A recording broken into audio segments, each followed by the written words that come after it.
Meeting is being recorded. Okay. What did we say had tomorrow safety meeting? Or what are you gonna do it on? Safety class. Okay. Good job. Okay. You guys did very well on the quiz yesterday. Appreciate you guys doing it on time. And Russ, you got anything you want to add to that other than what we've already talked about? No, sir. Good work, guys. Negative. Are you muted? No, I thought I unmuted. Good work, guys. Thank you for staying on it. Yep. Okay. All right. I guess we will continue on with our math. We finished up yesterday. We finished up with unit 9 yesterday, correct? Okay. We'll jump over to page 55. We'll jump over to page 55, unit 10, combined operations with common fractions. Just like yesterday, guys. We're just gonna kind of go through this stuff pretty fast. Feel free if you have any questions, if you want to stop and ask questions, please ask. Don't wait till it's too late when you're inside the quiz or whatever. And you know, I mean, we don't mind answering questions. We're not going to give you the answers. We're going to make you work it out. You know, we'll assist you with it, but we're not going to give you the answers. Okay. Everybody ready?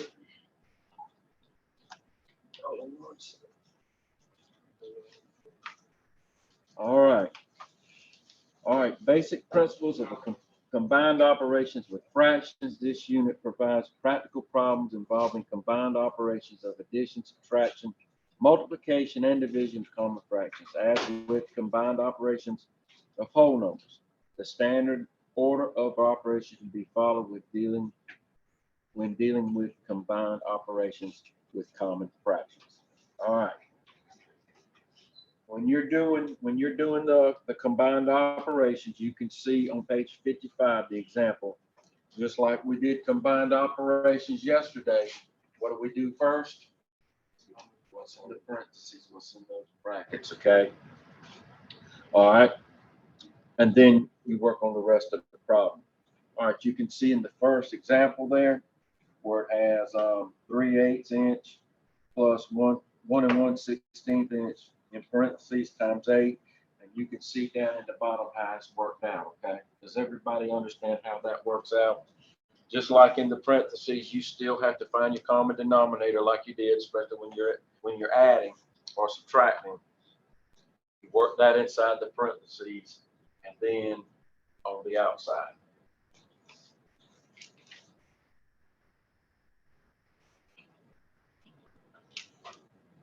Did we want to write that example out on the board there and work through that one first? Anybody? Okay.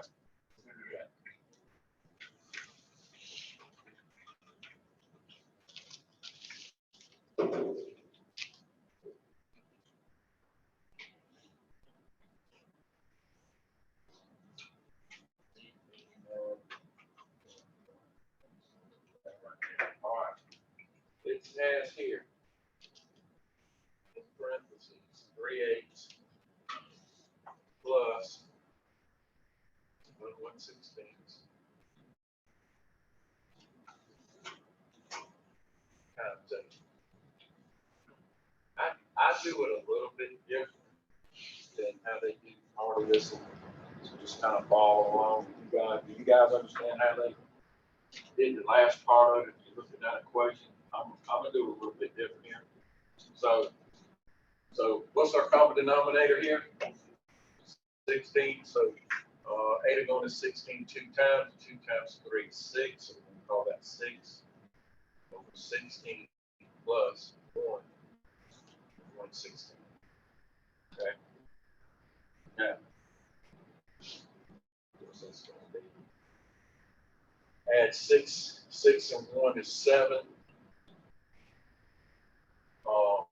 Over 16. 7 16 times 8. Okay. that's what we're down here now, 1 and 7/16 times 8. So, let's see how I do this. Make sure I'm telling you guys right. All right, we're gonna break this down to get rid of this 1. So, how do we do that? 1 times 16 is what? 16 plus 7, that gives us 23 over 16 times. We had to put 8 in a fraction, what would it be? 8 over 1. Okay? So what's that going to give us? Anybody?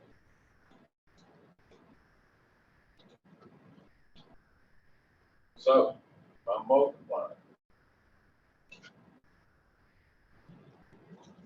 And I did this. Was 23 times 8. 184. This is a little bit different from the book. Over 16. Can we break that down? How many times is 16 over 184? 11 and a half. Got 11. How many left over? 1 and 5. So what's 184 minus? Was it 176? 184 minus 176.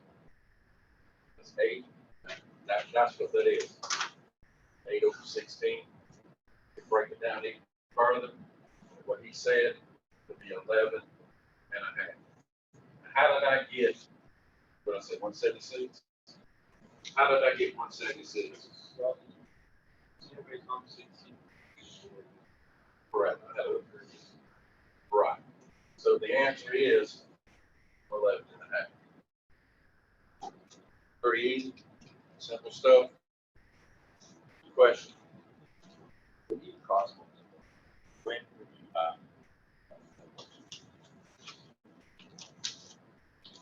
good? Everybody good with that? Professor Shoemaker? Good to go. Anything you want to add to that? Nope, good to go. I lost you. Can't hear you. Can you hear me now? I can hear you now. Yeah, good. You're good. Okay. Guys good with that? Sure. Okay. Let's move on. Or do we need to do another one? Huh? You do a practice. You want to do a practice one? All right, let's look at I want you guys to do practical problems on page 56. Do the first one for me, okay?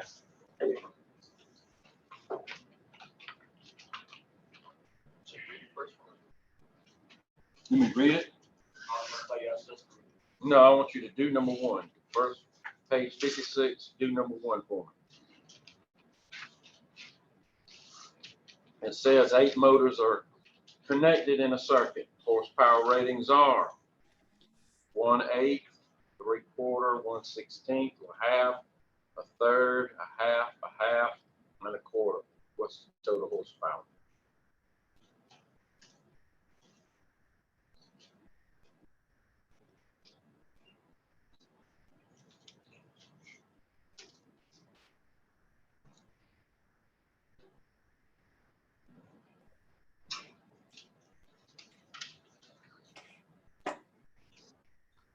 What you got to do first? Add it all up.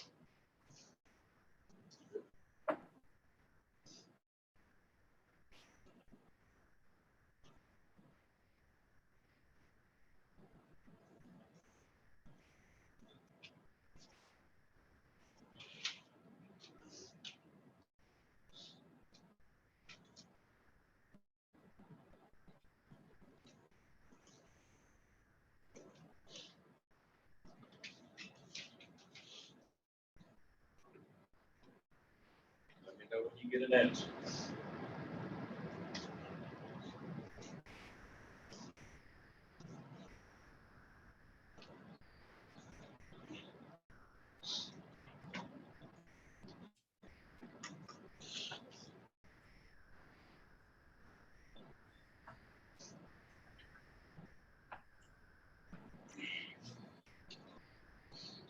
Anybody need what I wrote up on the board earlier here on my race?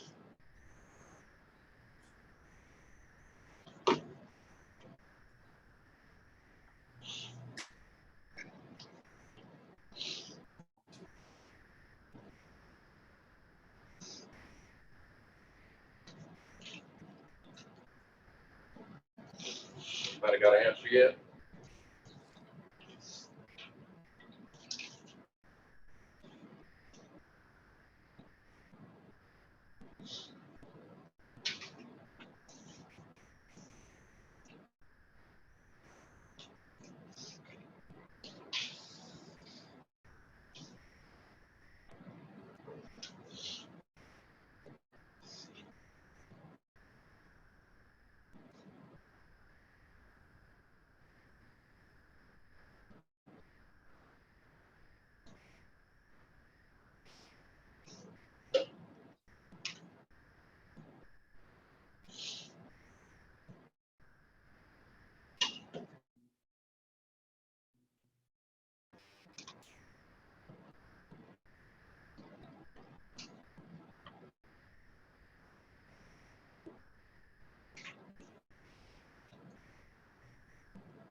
Get close.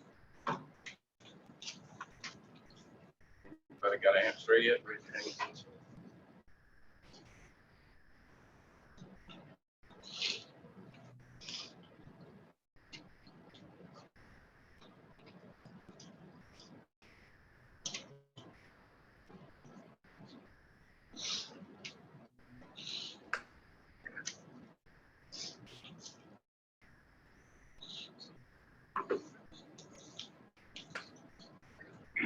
Anybody?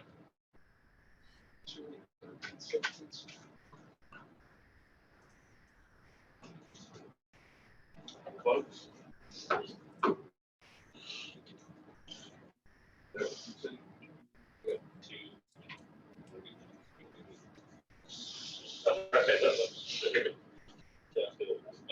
Hey, that's what it is. Is it two?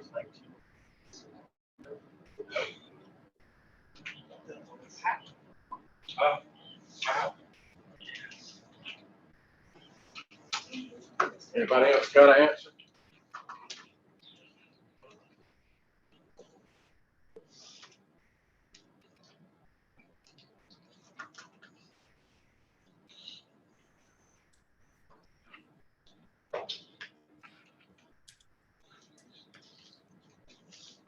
All right, guys, let's put it up on the board, okay? What do we got to find first? We're adding all these together. What's our common denominator? 48. Start giving 48 is our common denominator. So 8 goes into 48 6 times. 4 goes into 48. How many? 12. 12 times 3. 16 goes into 48.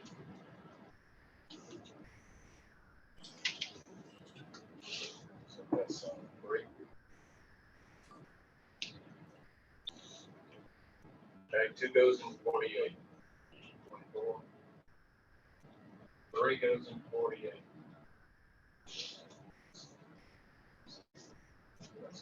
36. Right. 16 pounds. How much?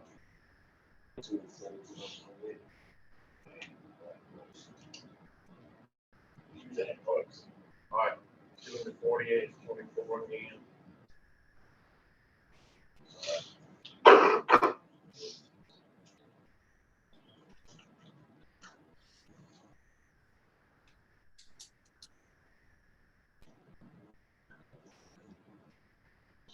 130.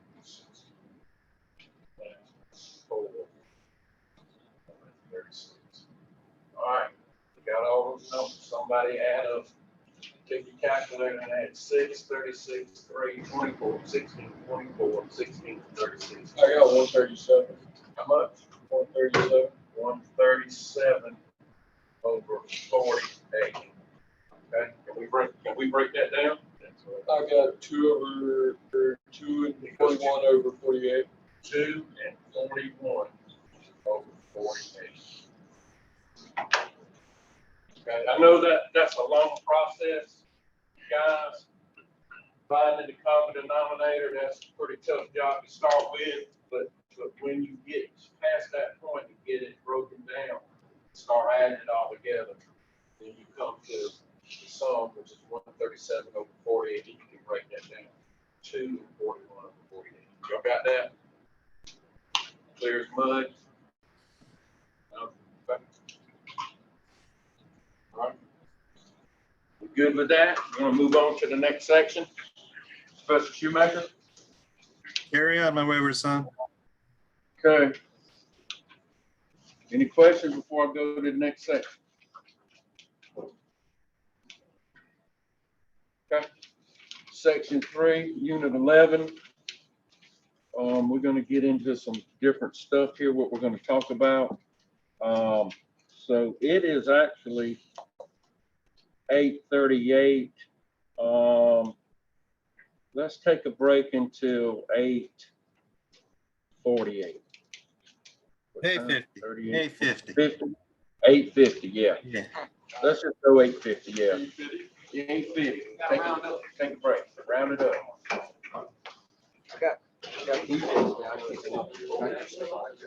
I like these because they're so big. I feel like I can keep my hand on that. All right, guys, This continuing meeting is on. being recorded. Let's shoot on over to page 60, Unit 11, Basic Principles of Addition of Decimal Fractions.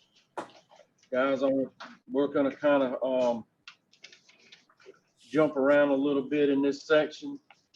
If you'll look at the bottom of the page, page 60, there it talks about the units of measure there. You know, of course, this is pretty much, I don't even want to say grammar school, but early years in your math. But it talks about the units of ones, tens, hundreds, and it talks about the places where they are up to thousands, 10,000s, 100,000s, and millions, and adding those up. If you look at the example over there on page 61, where it's got 4.0563, you see that? And plus 0.98 plus 14.008 plus 0.45. Guys, you see in the book how they've got all that aligned.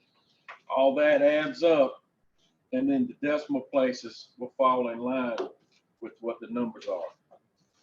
Does everybody pretty much understand how that works? We need to do a problem on the board with that, or we good? Anybody? Okay, all right. But I do want you to do,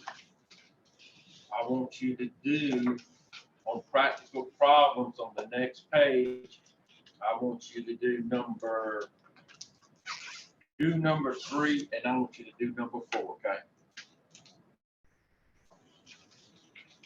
Start off with number 3, please. And if you want me to read it, I can read it out to you. I will. It's kind of long. Okay, pencil ready? Okay, materials and labor required to repair an electrical switch are as follows. One shallow box is $1.50. 1/2 inch hickey is 65 cents or 0.65. One flush toggle switch is 1.98 or $1.98, and labor at 55.92. What is the total cost to repair this electrical outlet? No, close. $60.05. Y'all got that? Hey guys, I mean, it's okay. You can, while we're in here, do those, but if you got your calculator and you want to punch those numbers in, you know, we don't hold you back from using your calculators. $60.05, 60.05. Just remember, when you're adding those up, when you're writing it out, line everything up with that decimal in the same spot each time. All right, now, number 4. And you go, well, I can read it out to you. You can see the picture at the bottom. The total current, or amps, is equal to the sum of the individual currents. Find the total currents from the figure shown. And when we go and say sum, that means we're going to do what? Add. Okay. All right. In the picture, the first one is a 25-watt lamp, and the amps on that is 0.208. The second one is 0.834. The third one is 0.334. And the last one, 1.670. What is the sum of all those currents added together? How much? That is correct, 3.046. Guys, I mean, we're going to get into right here in a few minutes with Professor Shoemaker, and we're going to start talking about a little bit about amperage, about power, watts, voltage, those kinds of things, and explain that to you a little bit. And we had a question yesterday on the back of the sheets you guys got, and you might want to get those out. We're going to talk about that stuff here in a few minutes. Look on the back of it, and you'll see stuff is rated either in kV or might be kVA. You don't see this on the back of it. Actually, we have capacitor banks that are they're kVAR, kVAR. Okay. And moving. Are you guys good with the addition of decimals? Y'all got that pretty good? Simple stuff. If you'll turn over the page, look at page 122 in your book here. 122. I think that's where I got it at.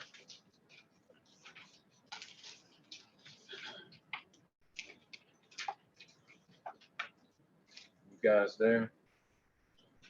See that chart on the top of the page? Guys, where it talks about standard engineering units. On the left top of that box where it says tera, giga, mega, and kilo, the K that you see on the back of this piece of paper, kVA, kV, that's the K. Kilo is the K. And in this box, what does it say K represents?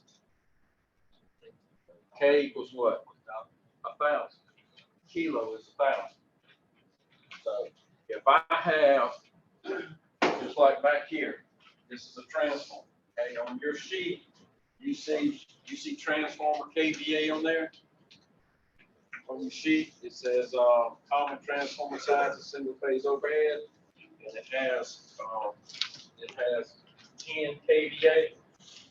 There, I know this is kind of a crude picture, but this is an example of what I'm talking about. You've got a 10 KVA, so how much is actually, how much? 10,000, that's correct, very good. So that would be 10,000, what? Well, KV. Well, it would actually be, this transformer is rated in watts, power. So that would be 10,000 watts. Okay. Professor Shoemaker, you want to take over on that part? Sorry about that. I was muted. Yeah, we'll start working on this part. And really, yeah, this is why we teach sequentially. I know we're going to get into some electrical properties here, but this spills into math, and then it spills right over to ELW 111. So a professor's got that 10 kVA up there, 10 kVA with transformer, and let's just drop back a little bit. When I say transformer, an electrical transformer, what does an electrical transformer do? Now remember, we're using some of those key words, transformer. And speak up so I can hear you. Speak up. Transfers of power, that was one answer. Transfers electricity. I hear a lot of transfers. Go ahead and say the word transforms. Say it again. Transforms electricity. There you go, transforms electricity. So it will take a high voltage. It's hard to make out as transformer. I can't see it on the board. You'll take a high voltage into the top, and you will transform that voltage to a lower voltage. So that's what an electrical transformer does. Obviously, I can't have a high primary voltage going into my house. 7,200 volts on the high voltage side, that's too high of a voltage to go into my house. So I have to transform it, and that's what we're doing here. I'm transforming it from 7,200 down to 120, 240. That's the typical voltage going into a home. All right, so let's talk about the rating for just a moment. When I say 10 kVA, and this is loose, gentlemen, because we're linemen, we're not engineers. That's kilovolts divided by the amperes that can flow through that transformer.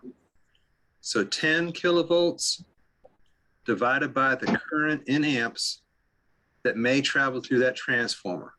An easy solution here. I've got 10 1,000 watt lights. So what is that total? 10 1,000 watt lights. How many total watts do I have?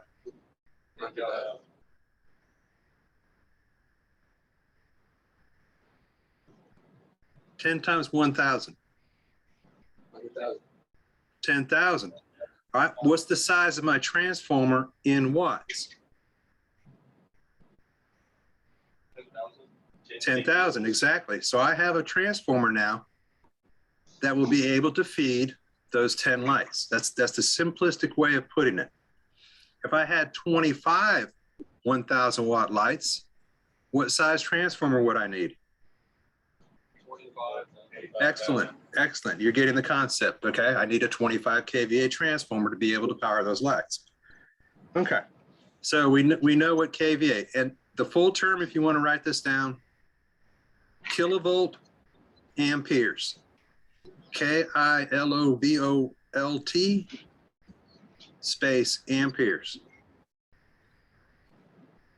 Put off to the side for Lyman purposes equals watts.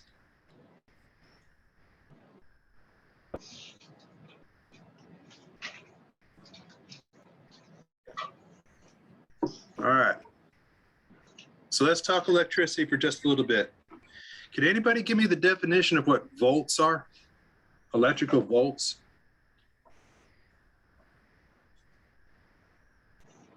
Any ideas?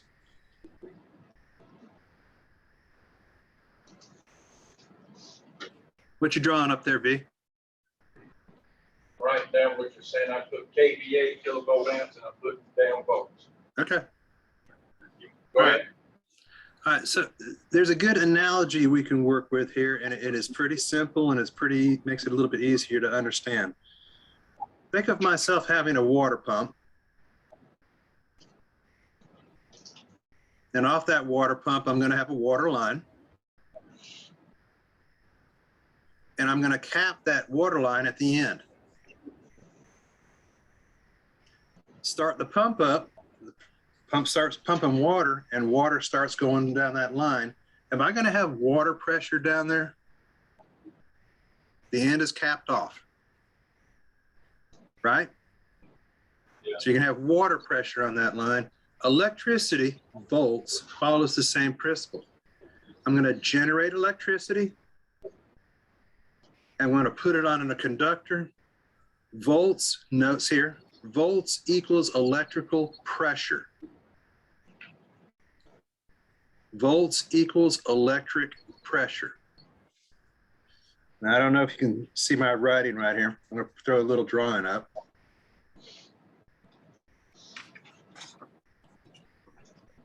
Y'all see that? Yeah. Okay. So I got my pump at the top. It's pumping down the water line. The water line's capped off. As soon as I start the pump up, I've got water pressure on there. You change that to a generator, right? That generates electricity, and I apply voltage. Now I've got electric pressure on there. My next picture down, I took the cap off. Do you see the arrows that are going down? I took the cap off the water line, and now water is flowing. In electrical properties, that's electric current. Current equals the flow of electricity.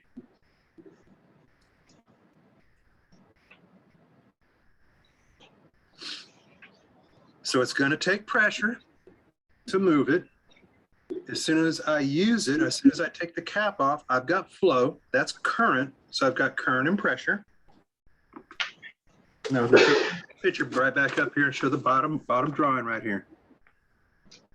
Now, at the end of my pipe, I've got a little wheel turning right there. The water's going across the wheel. I'm using the current for a little motor right there, a little windmill.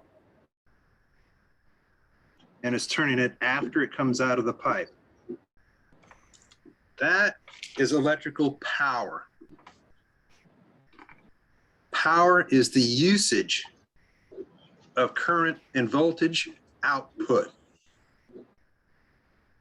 Power equals the usage of current and voltage output. We're going to go over that multiple times. All right, volts equals pressure, current equals flow, power equals the usage or the energy output of voltage and current. Give you an example. When you flip the light switch on and the light comes on, what does it emit? Say lights. And if you put your hand on it, what else? Heat. Heat. Okay, there's your wattage. The electrical pressure was not there. That happened when you turned on the switch. Now you've got pressure going down the conductor. Okay? Current is flowing down the conductor to go through the light, and the output of the light is heat and light. Okay, any questions there? So, and these are plain and simple right here. I'm just going to go through these three questions. You're going to have to define volts. That's electric pressure. Define amps. That's the flow of electricity. And define watts, power. That's the output and usage of electricity. Any questions? You said amps. I thought you said it was current. It is, but it's in amps. Yeah. That's how we relate. We're not talking any values yet. We'll get into values here in a while. We're just talking about what the definition of those items are. So I'm going to ask a question here. Can I have current flow without volts? No. No, I've got to have some kind of pressure pushing that current down. Can I have volts without current flow?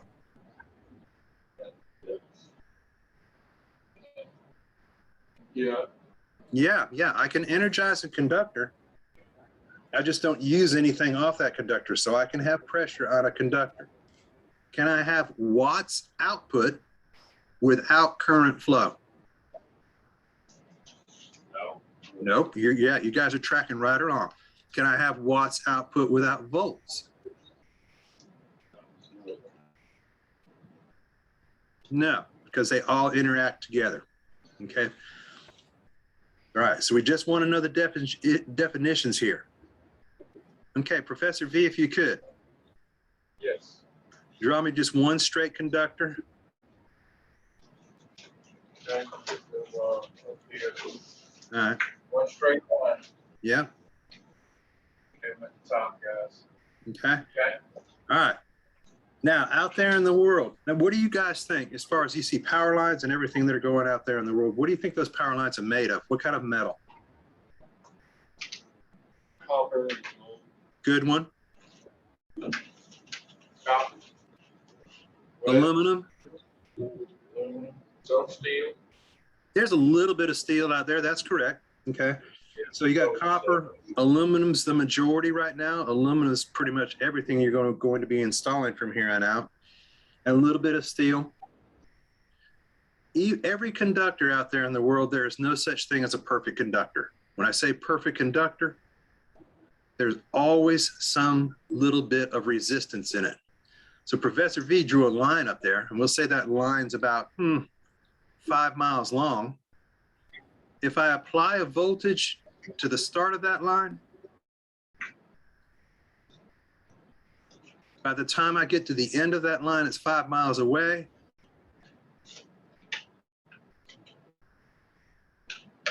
There will be what is called impedance. Write that word down, impedance.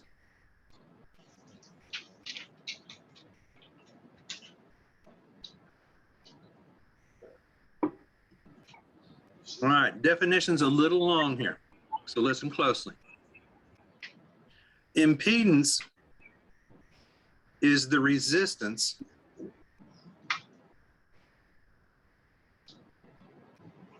to the flow of electricity.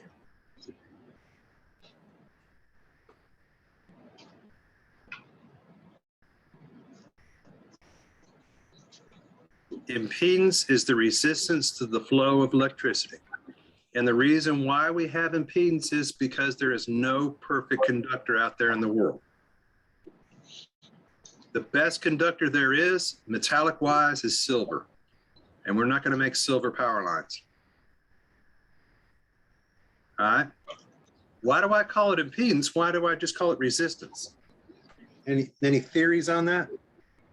Something stopping it going all the way. I heard somebody say something that stops, right? Yes. Exactly. I have a great answer right there. I don't have an actual electronic resistor in my line, but I do have the molecular structure of the line that's not perfect for electricity, so it's impeding it. It's holding it back. That's just the property of the conductor itself. Flip that, there's no perfect insulator. Okay? No perfect insulator, but we're working on conductors right now. So let me take a look here real quick. That's just a question I got there. What does impedance mean? All right. Professor V? Yes. Let me open it up for questions. Okay. All right. Any questions as far as, let's see, we talked about 4 different things here. Volts, electrical pressure, amps, electrical flow, watts, electrical output in power, that's how we measure it, power in watts, and impedance. That's the resistance to the flow. You remember, when I say resistance to the flow, what's being resisted? Current, volts, or watts? Resistance to the flow. Right, right. It's the resistance to the flow. That means current cannot travel as well down the conductor. Okay. I could put a ton of pressure on it. I could put all the pressure I want to on it as far as voltage is concerned. But flow will be impeded because of the conductor properties itself. It's not a perfect conductor. Any questions there? Yeah, I got one. Got one right here. Go ahead.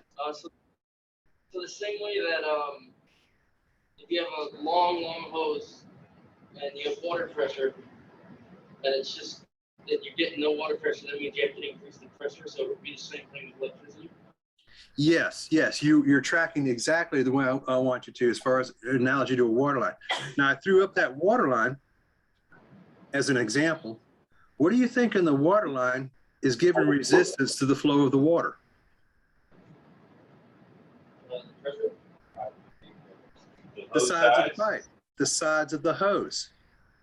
All right, that's offering resistance, that is giving resistance to the flow. Same thing in the electrical properties. Okay, there's no perfect hose out there that's completely smooth that will let that water flow without impedance.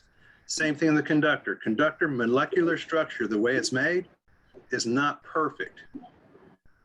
So current flow down a conductor will be impeded. I don't care what the conductor is. Okay, Professor V. Or any other questions? Questions? All right, we talked about kVA, volts, amps, watts, impedance, all different types of conductors that you find out there. Questions about any of this? Guys, if you want to, as I make notes on the board, there's an easy way to do it. If you want to take your camera, snap a little picture of it, we're good with that too. Hey, snap a picture for me. All right.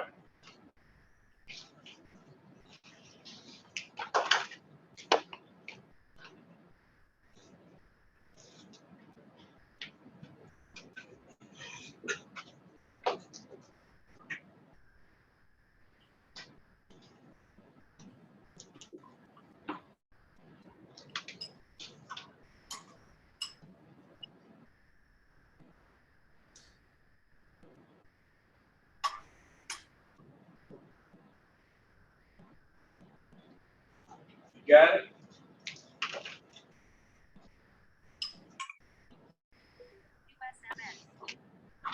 Got it.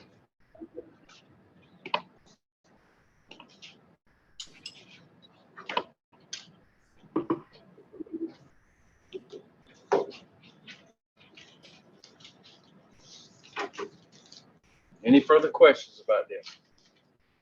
I know this is the start of talking about electricity and the components of it. So if you don't understand it, now's the time. We will be talking more, get more in depth on transformers. Guys, this was what I wrote up on the board here. This is the transformer. We talked about the transformer, what it means. I drew up a set of windings, just a crude sketch to let you know this is what's inside the transformer. This symbol right here means ground. It means it's grounded to the neutral or the ground itself. So we will be getting into a lot more of this when we start into full transformation. And we'll start talking more about different voltages, maybe ground phase to phase. I know that's kind of right now. We're fixing to get into all that very shortly. Okay. I think we're good on this end so far. Yes, sir. Sounded good. Like I said, guys, we understand this is probably something brand new you never heard of before. If you got questions, ask. No problem whatsoever. This is brand new stuff. I know for a lot of you. Okay. Do you want to continue on with what's on that quiz or jump back to the book? Let me take a look.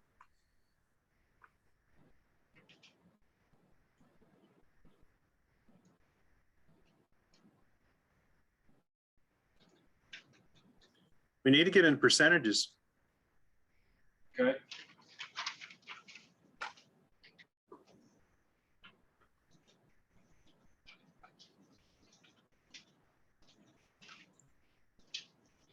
That's actually page, let's see where we at. We did unit 11. 12. 12 is subtraction, multiplication. We've got subtraction of decimals, multiplication of decimal fractions. I think it's section 17. Yeah. Unit 17 is the percentages, what we get into. But we can go backwards on it if you want. We can hit 17 now if you like. Well, no. Let's go like you've been going, and we're only about 9:17 here, so we're fine. Okay. Guys, is there anybody that wants to snap a picture of that before I race it? Step in here and get your picture of it or whatever. For our purposes, we're going to need the transformer and the transformer windings to remain. Okay.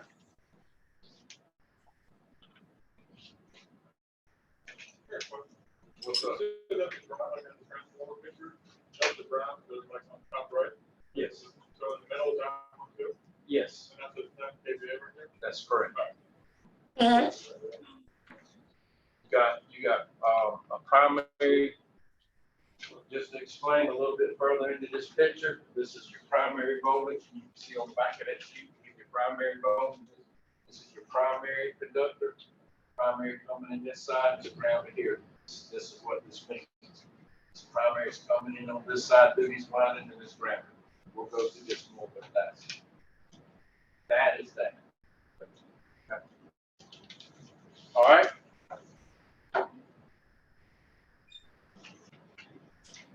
And we were on unit 11. Did anybody have any more questions about adding those decimal fractions? No?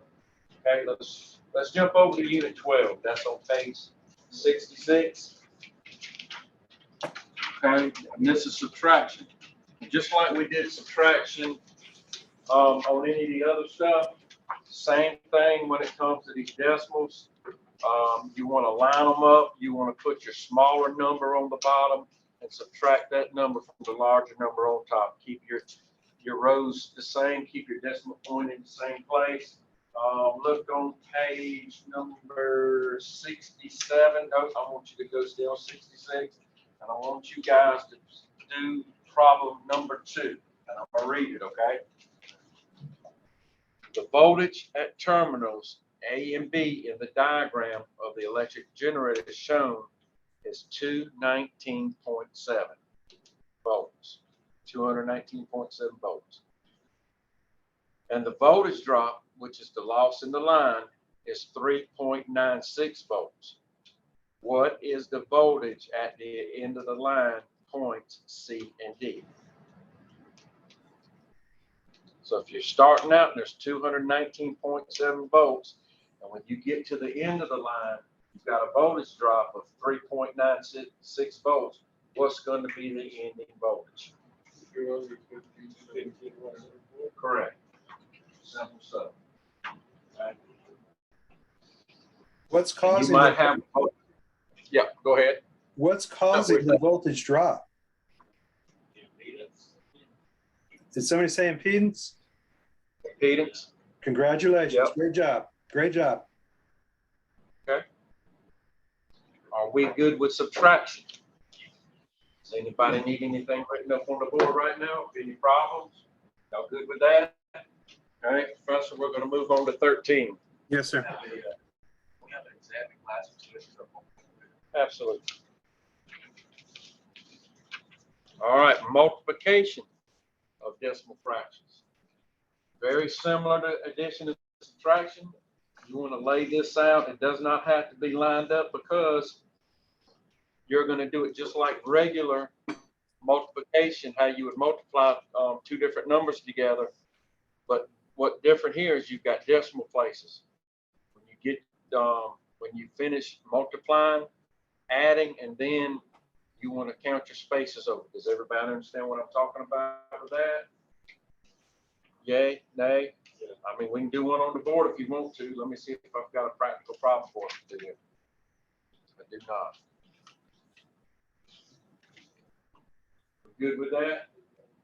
Okay, multiplication. Just remember, count your spaces over. When you get to the end, the sum of what you've added up after multiplying, and move that decimal over that many spaces from the two numbers that you multiplied. Anything you want to add to that, Professor? No, sir, you're good. Okay. You good, guys? Sure.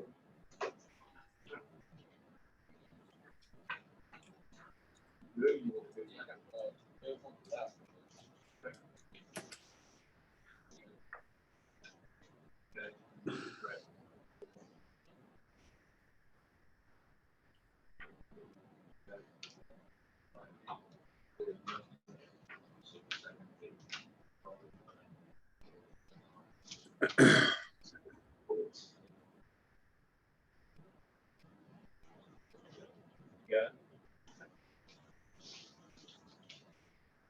Anybody else?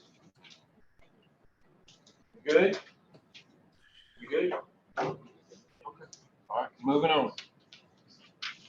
Unit 14, division of fractions. This is a little bit different, guys. If you're dividing, just like in the example on page 73, you're dividing 19.44 by 3.6.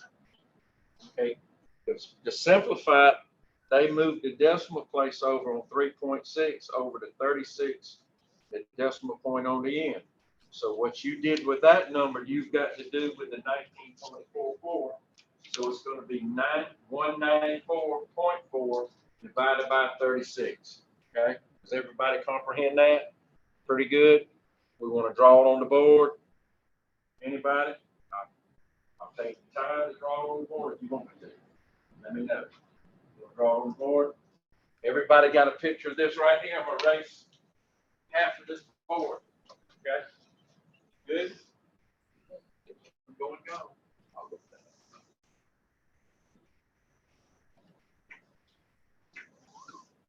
up. Okay?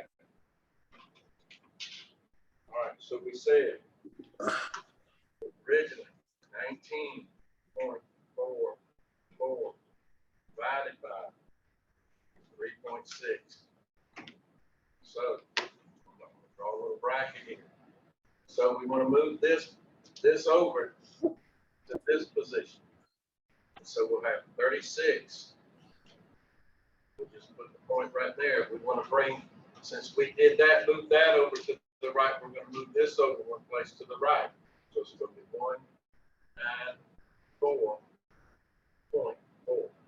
So how many times is 36 going to, can it go into 19? No, so we have to go 36 into 194. What is that? 5. What does that give us? 180. We'll subtract that. So we got a 4 and a 1. And we go 36 into 14. So we drop that 4 down here. 36 into 144 goes how many times? 4. Our decimal place, it'll be 5.4. We move it up here to 5.4. That's our answer. Okay. So if you go 36 times 5.4, it's going to give you 194.4. Questions? Good. Moving on. I got 5. Calculator. I did it real quick. Yeah, and that's the thing with these calculators, especially on the iPhones. I noticed with mine, I've had Android phone and iPhone, and I put them side by side sometimes and use them, and then I might get 5.4 on my Android phone, and I might get 5.3 on my other phones. I don't know why they calculate it differently, but you know, we're not going to count you wrong. You use your calculator, and that's what it is. Okay. Real close. Questions? Everybody get 5.4? Okay. All right. Any other questions about that unit?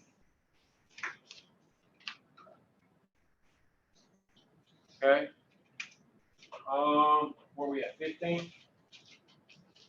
Yep, 15. Unit 15.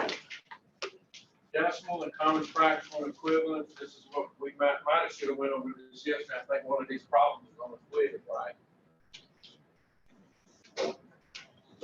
Let's turn changing common fractions into decimal fractions, okay? In the book there on page 77, we're going to take 3/8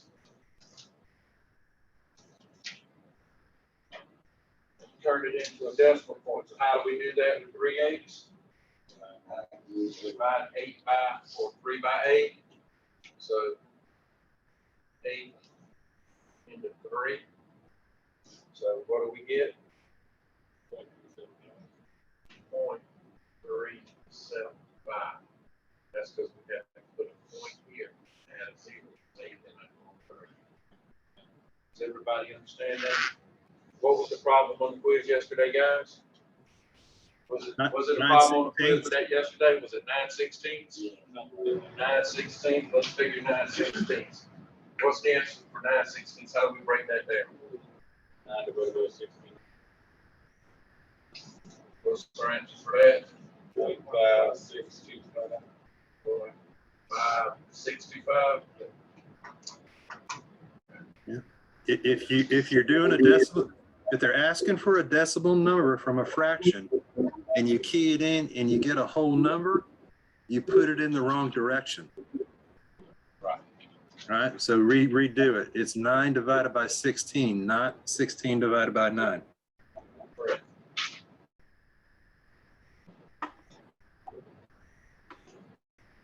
Okay. Questions? Y'all got that? Just remember, divide the top number by the bottom number. Sir? So the top number goes inside the brackets and then the bottom number goes outside. Correct. We'll see how many times that number goes into that number. If it does not, 0.0, now you can divide 16 into 9. It's going to give you 0.5625. Pretty easy stuff, guys. A little bit. We're not going to dwell on this a whole lot. This is for your benefit. And I always kind of like to think of this when I think of 9/16, I think of a ruler where 9/16 is on the ruler, just past the half. 0.5 on the ruler, to me, is half, so 0.56 is just past half. 3/8 is just right there beyond 1/4. 0.375, that tells me that that's just beyond quarters, where quarters 0.5. So I just kind of, put it together like that in my mind. That way I can have a better understanding of what these fractions mean. Okay? However you put it together, what works best for you, use it that way. Any questions? You want to do anything else as far as the fractions go? I don't have any practical problems picked out for that. Unit 16, page 81, unless you got anything else you want 15, Professor Shoemaker? Nope. Okay, let's turn over. It's 9:31. You guys want to take about 10 minutes or so? All right, guys, let's take a break. How much, Professor? 9:45. 9:40. All right, 9:45, come back. Okay. This meeting is being recorded. And that sounds loud. Yep. All right, is everybody back in place? Nobody behind. Everybody see the reminder that come out about the dates on your phone? Don't want nobody to show up on the 17th and be by themselves here. Okay, all right. Continuing on. Page 81 in the book, unit 16. All right, basic principles of combined operations with decimal fractions. Look at the example below. Okay, it's just like what we talked about when we have bracketed problems. Okay, in the example, it has 0.25 plus 0.6. The brackets, we're going to multiply that times 0.5. So what do we do first? In the bracket. So what's 0.25 plus 0.6? What is that? 0.8. How much? 0.85. Why would it be 0.85? Explain that. Calculator, you want to explain that for me? Oh.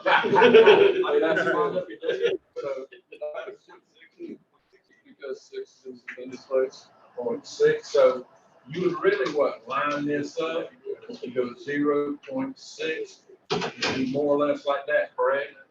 So we're adding, we got a 5 and an 8. We're adding 0.85. That's how we got 0.85. We want to keep these decimals lined up and add as it goes, okay? Capiche? Capiche?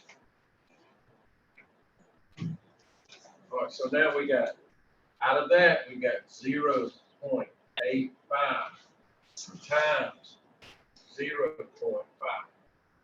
What we got? 0.425. How do we get that? Multiply it. So let's go 0.85 times 0.5. So what we're going to do here is 5 and 5 is 25. Carry a 2, that's 42. Carry a 4, so nothing there, so it's going to be 425. And the rest of it's going to be 0, right? 0 times all of that is 0. So we're going to have a 5, 2, 4, 0, 0, 4, 2, 5. We're going to count places over. 1, 2, 3. 1, 2, 3. Point. 0.425. I know that's kind of chicken scratch just a little bit on the bottom there, but that's how you come up with it. Good. Sleepy. Any questions about that? That's unit 16. Don't have any practical problems picked out because we're just going to pass through this stuff. Professor Shoemaker, you got anything you want to add to that? No, sir. Keep trucking. Okay, keep trucking. Let's move on over. I hope you had that. Let's go. And any of this stuff, guys, if you maybe a little question about it, you don't want to ask it here, just catch me as soon as we're done. Let's talk about it a little bit, or either on the field. We're not gonna have a whole lot of time on the field because we're starting with the climbing stuff. And I really want to try to work with as many of you as I can. Any questions, just catch me at the podium afterwards. If it's going to be a little bit of time, we'll just pack my stuff up, head up to the office, and sit down in there for a few minutes. Okay. Unit 17, page 86. This is where we're going to go into percents and percentages, right? Yeah. All right, it says here percent means hundreds or number per 100. The number is written with a percent sign, which takes the place of 2 decimals. Example, if an electrician had 100 receptacle boxes, uses 45 of them on the job, 45% of the supply is used on that job. You guys get a grasp of what they're saying there? 45 out of 100, so that's 45%. If he used 50 of them, half of them, it'd be 50%. So on, like that. Any questions about that? Professor Shoemaker, you want to dive in on any of this? Where were you headed right there? I was answering an email. Okay, sorry. Go ahead. Continue. Yeah, go ahead, carry on. Yep. Okay, all right. Changing a common fraction to a percent. Okay, or let's change the decimal to a percent. In the book, you see it says 0.40. That's going to equal what? 40%. Does everybody understand how we got that? That's tenth, that's 100th place, so that's 40%. Got it? If it was 0.65, that's going to equal 65%. So, pretty easy. Okay. We're going to change common fractions to percent. On the bottom, it has 5/8.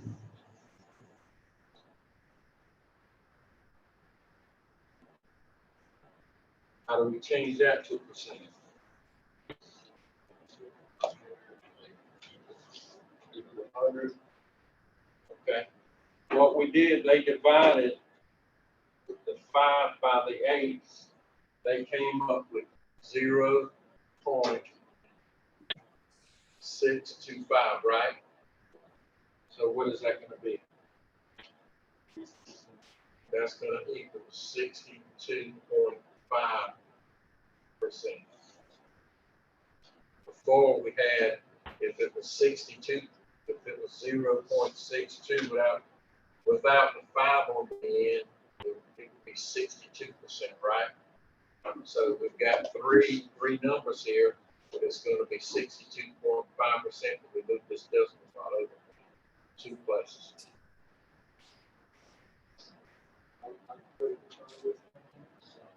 If you divide 8 into 5, what you going to get? So what's your calculator say? Right now?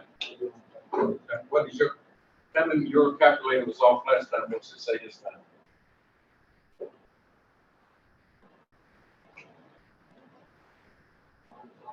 Same thing? All right. 0.625 is 62.5%. Questions? Mr. Shoemaker, you available to step in? No? You're good. You're good to go. Okay.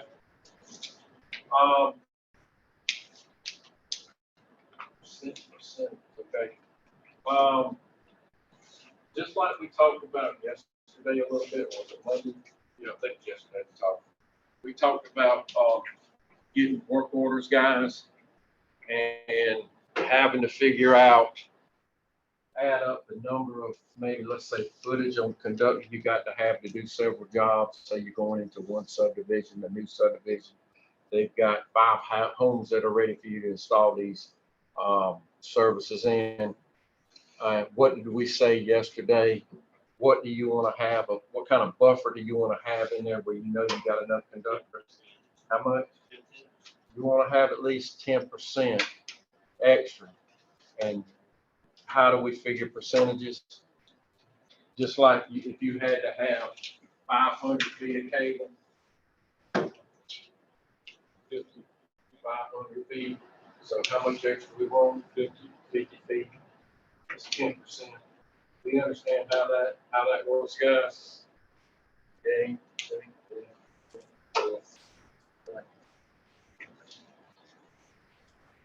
And that 10% is not a hard rule out there. I mean, the guy tells you to go outside, says you need 500 feet, and you need 550, and you find a reel that's got 600, you go with the 600. Yeah. Just as long as you got beyond 10% of what they're asking for. Okay. Does everybody understand how to figure that on the calculator? That's the next question. It's kind of easy, right? Grab my calculator real quick. Bring up your calculator on your phone. Does everybody have a phone? Right. All right. I'm on my calculator. All right, now, if I'm figuring this with this is the way I like to do it. If I've got 500 feet of cable, I want to add how much?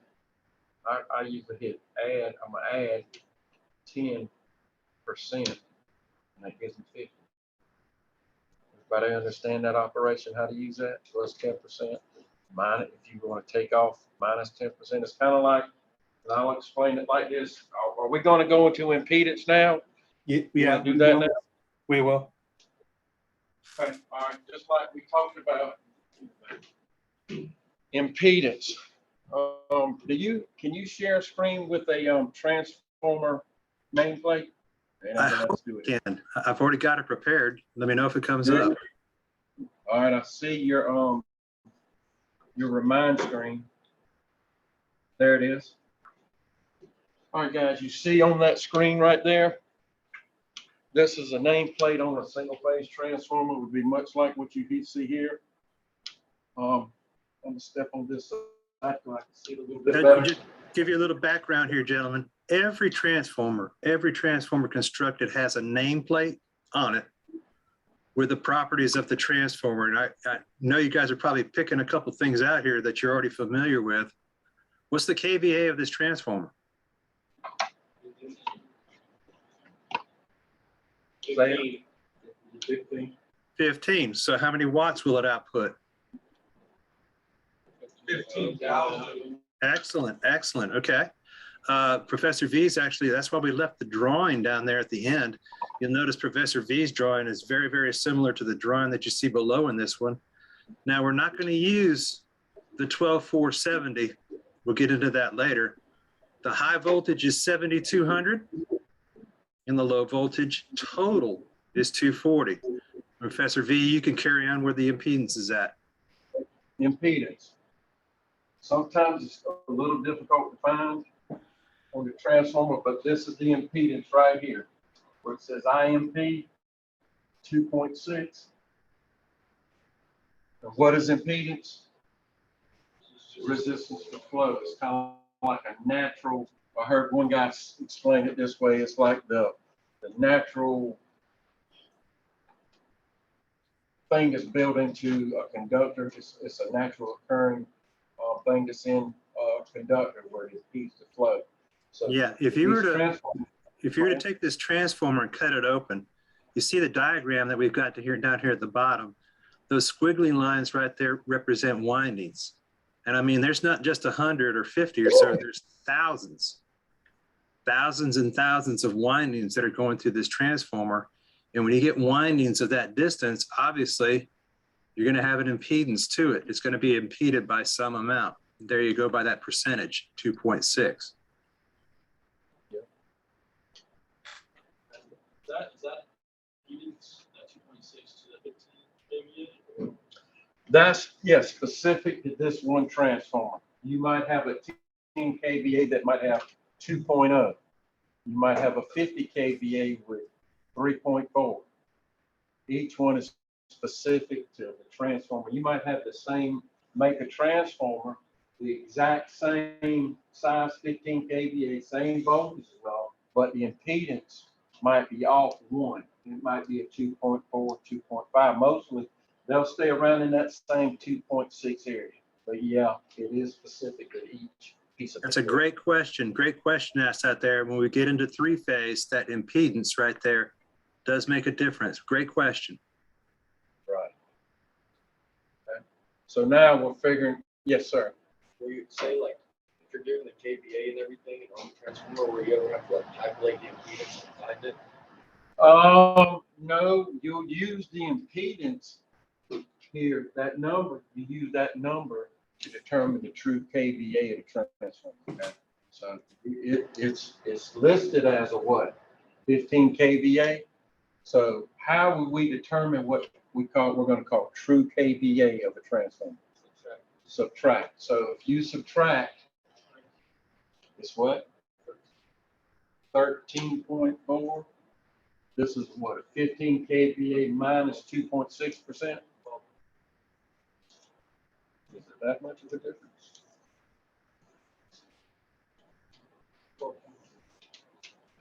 So we got, how much is it? We got 15,000 minus 2.6%. Right. It's going to be 14,610. Okay, so That's what the wattage is going to be. Watts. I'm sure you're going to have some questions coming up. Well, how did you get to that, guys? And you know, he'll spell it out and show it out on the board. This is where we get kind of tricky, us as professors. So you converted it to watts first, correct, Professor V? That's correct. All right. So then what did you do? Sorry? Then what'd you do after you converted 15 kVA to watts? Then what'd you do?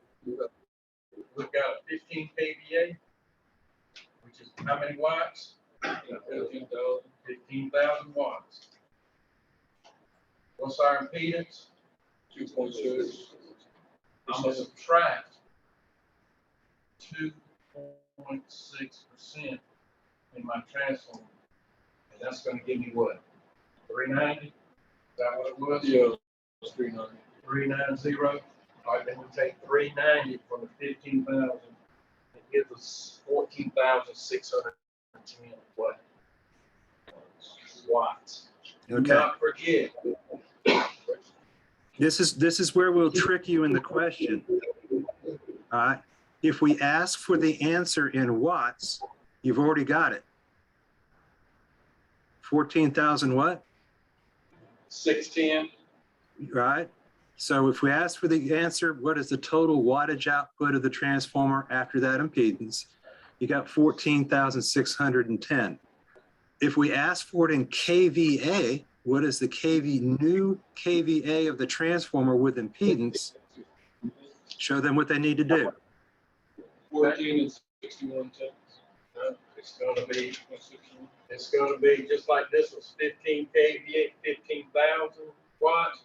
This is going to be 14.6 kVA. There you go. Move your decimal over. 10, 100, 1,000.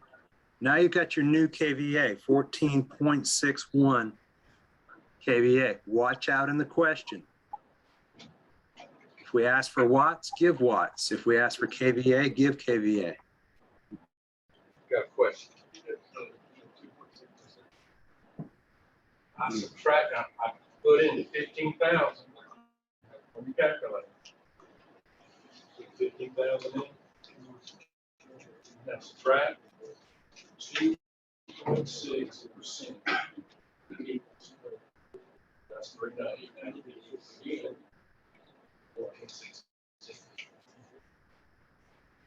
Everybody understand that? You got that? Just make sure, like Professor, we can't express that enough.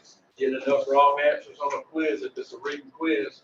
If we're asking for watts, put in watts. If it's kVA, kVA. If we're asking for a certain voltage, make sure you put 120 volts, 240 volts, whatever the voltage is, 7,200 volts. If we're asking for kV, 7,200 kV, just like that, 7,200 volts. If it's kV, then it's going to be 7.2 kV.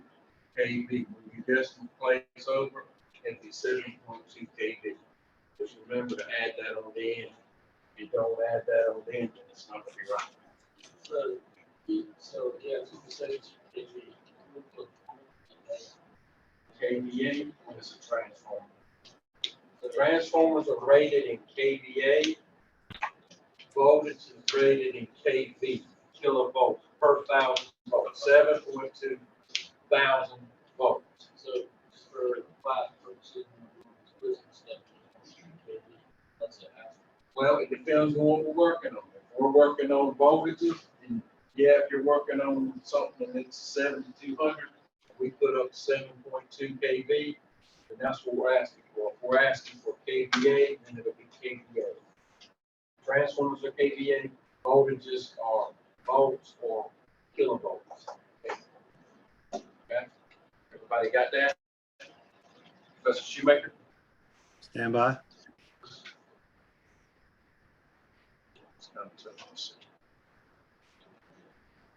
Okay, let's give him one here. Okay. That's kind of rough there. There you go. All right, I'll give you the numbers. kVA, 750. Impedance, 5.6%. What is the true, listen closely, kVA? It's a 750 kVA to start. It's impeded by 5.6%. What is the true kVA?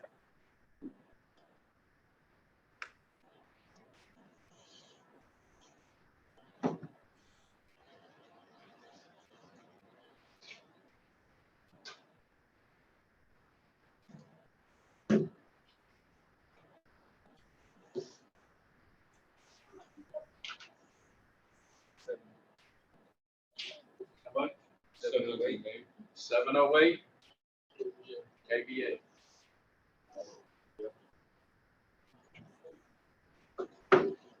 No, it's going to be 708 what? 708,000 what? There you go. Good answer there. kind of surprising there, and it typically happens in larger transformers. You'll notice this is a 750 kVA. I've got a lot more windings. The bigger the transformer, the more windings I have, thus the higher impedance. And it does affect the true rating of the transformer. Instead of 750, I've only got 708 that's usable due to impedance.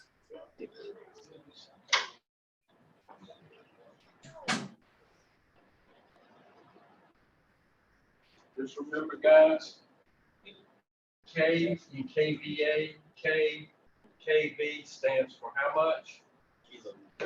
1,000. So if I've got a 750 kVA transformer, how many zeros do I add to the end of that to get the watts? 3. 750,000.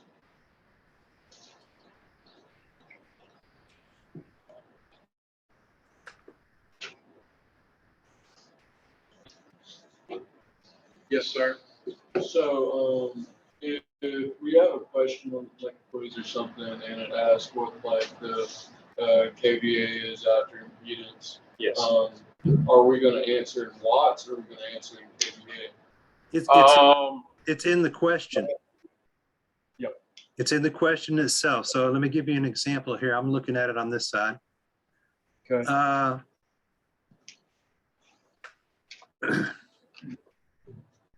A 25 kVA transformer has an impedance of 4.7%. What is the true KVA? So your multiple choice answer obviously is going to have question mark, your calculation, KVA. All right, if that question was a 25 kVA has an impedance of 5.6%, and what is the true watts? Obviously, your answer is going to have to be in watts for multiple choice. That help? Yes. Okay. Are you guys seeing a notepad up there? Yes. Okay. The thing that kind of gets you guys, and I've heard it before from other students out there, and I've heard it a couple of times in class, KV equals kilovolts. Okay. And that, gentlemen, when you see it, is just a rating. It's a measurement in rating. So if I have a conductor and it has 100 kV on it, it has 100 kilovolts on it. If I have a switch or insulator that's rated to 200 kV, that means that insulator can go to 200 kV kilovolts. What's missing out of the KVA and disturbs somebody sometimes is you'll see KVA. It really is kilovolts divided by amps. It's a calculation. So once I have a transformer and I apply a voltage to it in kilovolts and current flows through it, we haven't gotten too much to Ohm's law yet. Once I apply a voltage and current, it's just like my water line. I'm going to produce watts. Okay? That little symbol right there in KVA is missing. And you'll see later on, we're going to be able to take a high voltage and a current flow, and that's the exact calculation, voltage divided by amps, and be able to get a wattage output number. So that's really what kind of gets somebody sometimes. When you see KVA, it relates to transformer only. KV is a rating or a voltage value. Does that make sense to everybody? Or is that clear as mud? Clear as water. I heard clear as water. Okay. Yep. Let's talk about the other percentage. Overload. Yes, sir. Okay, guys. Transformer rating, you saw on the nameplate what that transformer was rated for, right? I'll get it back up. Okay.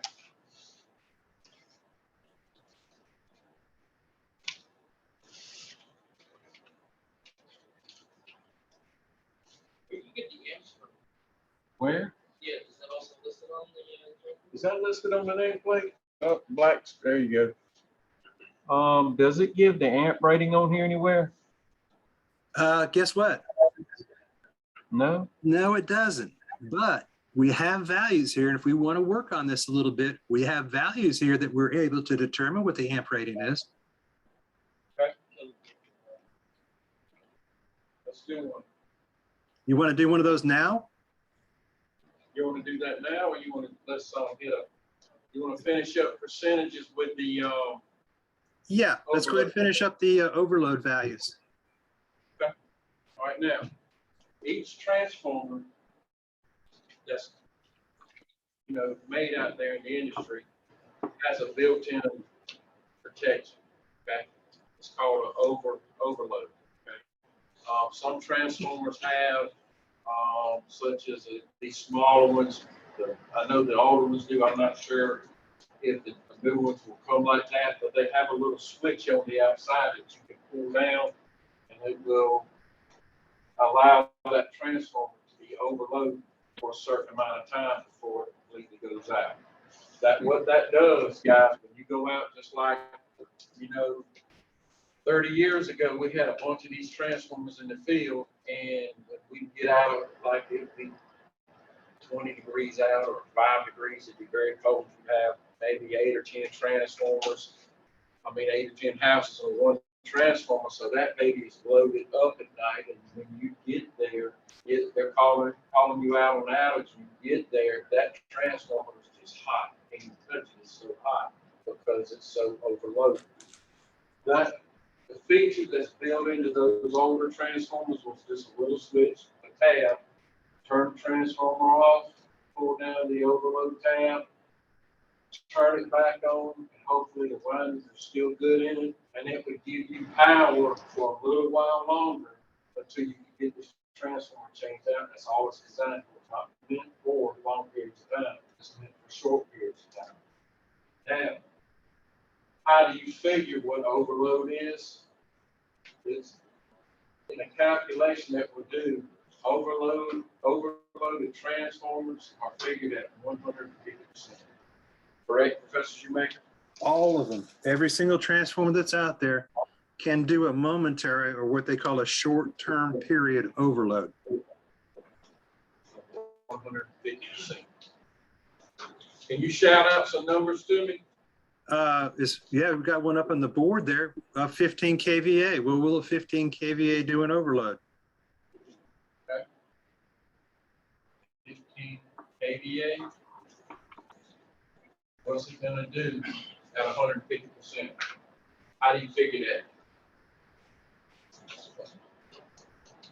What do you gotta do first with that 15 kVA?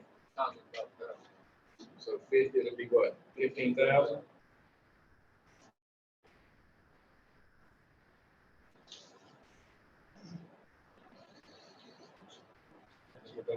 Add 150%.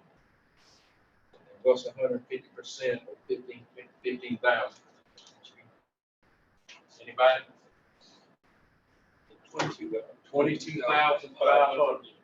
So 22,500 plus 15.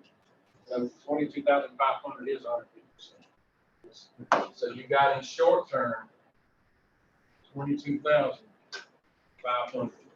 How about a 25 kVA? Yeah, and I'm going to discuss this a little bit. I'll go a little bit of a different route here. And here's the way I do it in my head. You gonna do a 25? Okay. All right, go ahead.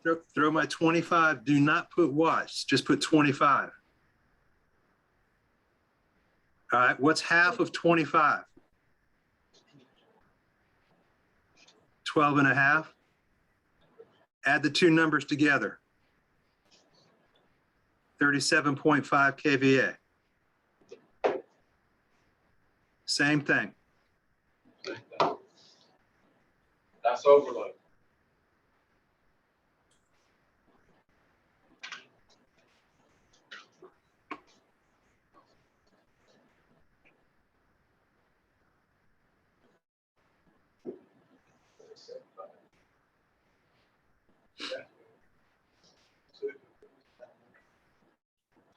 just for a short period of time, and it'll handle up to, 37,500 watts. 25 kVA. 15 kVA will handle 22,500 watts. That's just gonna be for a short period of time. What you want to do, guys, you get that kind of situation, you're out there and you know this transformer's loaded. What I do, I'm gonna go door to door, I'm gonna knock on these people's houses and say, hey, turn everything off you can. Let's lower that load. Let's lower that amp, so let's just put it down. Okay? That way, that's gonna give me time, give them time to have lights until I can get a crew out there to replace that transformer. Maybe if it's overloaded, maybe it needs a 37.5 transformer. You can see it on the sheet. Okay. Yeah. Sorry. That they blow up. Yes, they can blow up that way. It just gets so hot. Either it can, just pop the windings inside, or if it's a bad enough fault inside, it will blow the top off the transformer. And they are designed for that top to blow off, release that pressure. It does have a pressure relief valve on the side of it on the tank, and if it doesn't work right, I've seen the top blow off, and the transformer will be here, and the top will be halfway across that parking lot, so that moves pressure. Sir. Well, we look at a situation where it has to be overloaded. A situation where it has to be overloaded. What causes it to be overloaded? I mean, when you just say you install a 10 kVA, there's just one house on it.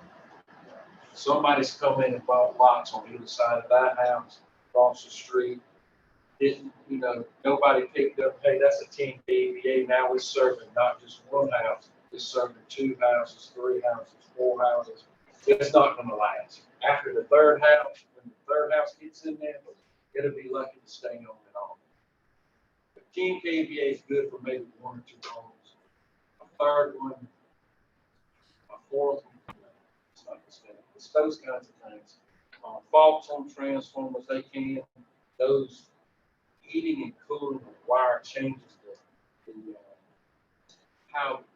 what the conductor can handle over time, weakens, and you can see the transformer there at 25. Those windings will weaken over time. As it heats and cools, it'll get softer, and it just will not be able to handle it after a while. You'll see those ones. I know I've got in Andrews, I had a set of transformers up there just like this. It was in a bank of transformers, 3 transformers, and these transformers, they work together good. They're tied together, so they work together, but it's overloaded. It's getting so hot on those transformers that it's peeling the paint off the tank. That's a sign that you've got a problem there. Something's going on. That business didn't give the engineer the right information when they were building that bank, or they went back and added something in, and the electrician failed to say, hey, do you guys have enough flow, current coming in to handle the load on these transformers? And it just gets very hot, peels the paint off, weakens those windings, it cools down the next time, and it may take years for it to go bad, or it may take months, days, or whatever, depending on the situation. Professor Shoemaker? Yeah, great explanation out there. It is kind of surprising, gentlemen, that it's not a requirement for either the homeowner or the electrician to call the utility to let them know that they're adding anything electrical additional to their house. I think one of the bad ones around here is a swimming pool. Yeah. A person will, and we went to one that had a 25 kV at it that was actually feeding 4 homes. And this guy added a huge swimming pool in the back. It was about 25, 30 degrees outside, and it was heated, and he had it heated at 96 degrees. So it melted that transformer down pretty quick, but it never went through us, or never went through the utility. So that's how transformers get into overload situations. A good thing to remember too is, we talked about this on second day, and this is just a general rule of thumb. This stuff's expensive. A rule of thumb here on a kVA of a transformer, if you got a 25, that's probably about $2,500 worth of transformer. All right, you got a 50, that's $5,000. You got a 75 kVA, that's $7,500. So they're not cheap, and there's hundreds of thousands There's hundreds of thousands of transformers that are out there on your system. So the company is going to try to size the transformer close to as 100% as possible. Now, what's going to affect that? What happens in the wintertime? It gets cold. I need more power. Okay, so they need to take that in consideration. And what happens in the peak of summer? It gets extremely hot. So they're going to size that transformer to hopefully average between 80 and 100% year round. It's just good cost effectiveness. If I put a 50 there, where I only need a 25, then I'm wasting $2,500. So, you know, I know we're dwelling on this a little bit, but it does come into the factor that one day you might go out to the job site and you guys are going to become detectives. You go out there and you got a transformer that's overheating. It's 103 degrees outside. The sun's out. The person's inside, got their door open and their air conditioning running. Yeah, I expect that transformer to be overloaded. You go to that same home on a nice spring day and it's 70 degrees and nothing's running and that transformer's overloaded, you pretty much know you're going to need to change it out to a higher transformer. So it's one of those things. So, you know, you're going to become investigators of the situation. You know, get a little long-winded on this one. Robbie and I come from organizations that are very technical. There's a lot of background activity go on with our dispatchers. We could actually call a dispatcher and say, hey, I've got this transformer here, it's overloaded. Can you check it for me? Does it need to be changed out? We can sit in our truck and twiddle our thumbs and they're going to call back, says, yes, you need to change that out to a 50 kVA transformer or 37.5, whatever you need. There are some companies out there where you are the only person that's going to be working on it. There's nobody to call and you're going to break out that iPhone and you're going to start doing some calculations. And I've seen students call me back, had to make some major decisions here. When you've got to change out a 2,500 kVA transformer, how much money are you looking at? Yeah, $250,000. When you've got to make that decision on your own, you got to know what to do.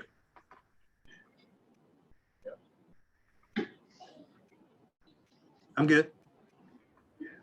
Hey, while we're talking about overloading right there, and you talked about temperatures, summer and winter temperatures.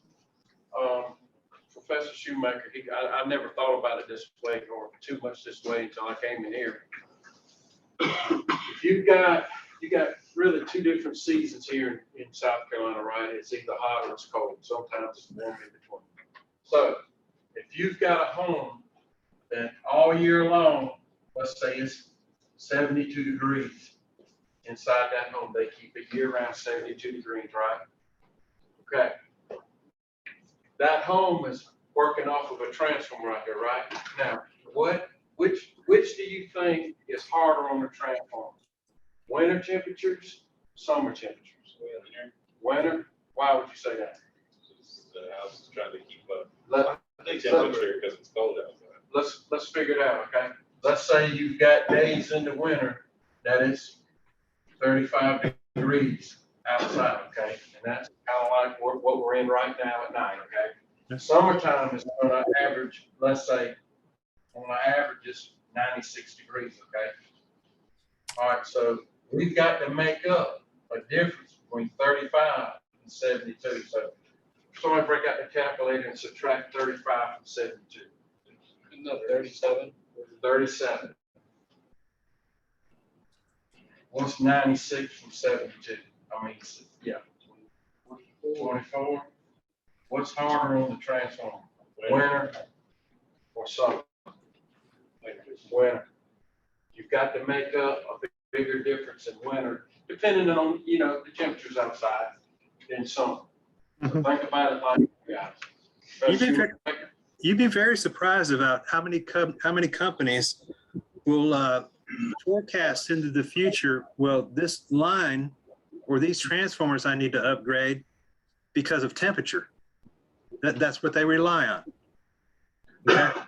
My temperature has been getting down here. I have a 37 degree makeup.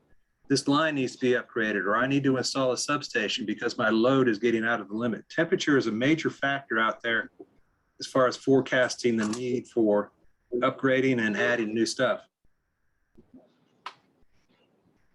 Okay. Yes, sir. You're putting in transformers in like a brand new neighborhood that's got those. Yes. How would you like know which KVAs, like how many to put, like what size to put? All right. How, the Professor Shoemaker, did you hear the question? I heard part of it. It said if they're putting in a new subdivision, how are they gonna know what KVA size transformers go in that subdivision? That's generic. What's going to happen there is an engineer is going to get with a developer, and you know, you pretty much have a spec home. Okay. Pretty much a spec home in a development area, and the developer is going to get the engineer, and he's going to say anywhere between 2,100 and 3,000 square feet heated. We're going to be using heat pumps, not gas, blah, blah, blah, blah, blah. They throw that in the calculator and out pops the transformer KVA. So it's all determined, it's all figured through. The guy who writes up the plans, I guess they turn it over to electrical engineer and they calculate, you know, what the possible KVA is going to be needed for the houses around each transformer. Yes, sir. Say somebody, or say you have a 15 kVA transformer, and say somebody does put in, say, a 4 or something, how would the power company know? Who notifies them? It would be up to, probably it's going to be up to the customer or the electrician, whoever is doing the installing on that. A lot of times, in my experience, the electrician will contact the power company saying, I'm working at such and such an address. I need an electrician or engineer to come out on site. I'm adding load to this customer's home, or the customer might call in. It really doesn't matter. As long as that call comes in, the engineer can meet with those folks on site, show them the specs of the equipment that are coming in, how much wattage it's going to be, how much it's going to use. They can do calculations from there and see, make sure the transformers are not overloaded. Yeah, that's a great question out there, because I mean, that's a rarity. Yeah. It's a rarity. You're going to get an electrician that's going to walk in and he's going to say, yeah, you want that swimming pool that's 7,000 gallons heated? He's going to wire it up. He's going to put it in there, and nobody's going to say anything. Okay, it is good. It would be nice. Yeah, they think the power is just there, and I can get whatever I need. But it is customary. It is nice that if the customer or the electrician would contact the utility and say, "Hey, I'm adding this extra load here, just to let you know." Yep. And really, guys, the legal way to do it, that customer would have to apply with the city or whatever municipality they're with, apply for a permit to do the work.